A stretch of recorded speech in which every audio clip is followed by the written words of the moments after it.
Assalamualaikum, salam Malaysia Madani. Kita bersua kembali untuk Semasa 4.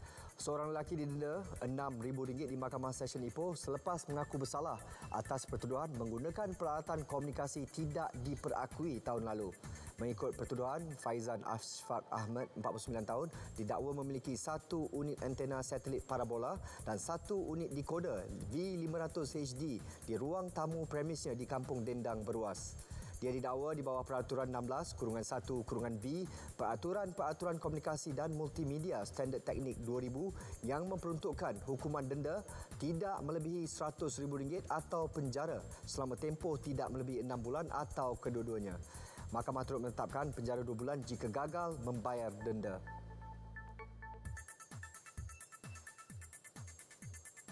Kementerian Belia dan Sukan KBS telah menyediakan peruntukan di bawah kumpulan Wang Amanah Sukan bagi membantu persatuan melaksanakan program sukan di peringkat akar umbi. Timbalan Menteri KBS Adam Adli memaklumkan pada tahun 2022 sebanyak RM15.5 juta telah disalurkan kepada 223 persatuan sukan berdaftar. Ini bukti komitmen kementerian mendukung akademi sukan dan permainan yang dikendalikan bekas pemain.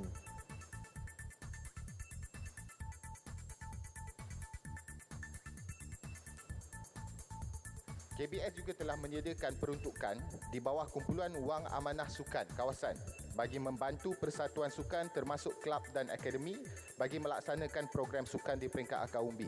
Akademi sukan dan permainan yang berminat boleh membuat permohonan kepada kementerian ini melalui Jabatan Belia dan Sukan Negeri masing-masing. Beliau menjawab pertanyaan Ahli Parlimen Hulu Selangor Muhammad Hasnizan Harun.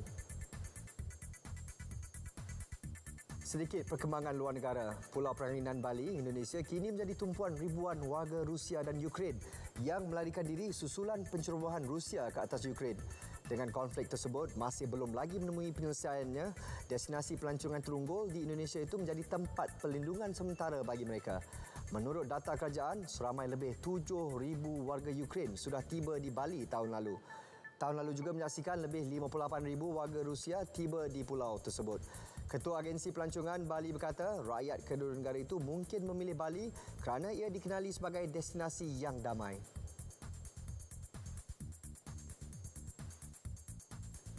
Penguasa Kesihatan Hong Kong beri amaran mengenai bahaya dari keracunan karbon monoksida selepas pasang kekasih pengsan di sebuah premis terdapat orang menghisap sisha. Menurut pasangan itu, mereka pengsan selepas mengunjungi tempat di mana terdapat orang ramai menghisap sisha. Siasatan awal mendapati arang batu digunakan untuk membakar tembakau manakala pintu serta tingkap premis tertutup. Dengan alat hawa dingin dihidupkan, orang ramai diingatkan bahawa karbon monoksida adalah pembunuh senyap kerana ia merupakan gas yang tidak mempunyai warna, bau dan rasa. Mereka yang menghisap sisha juga menyedut lebih banyak toksin berbanding perokok.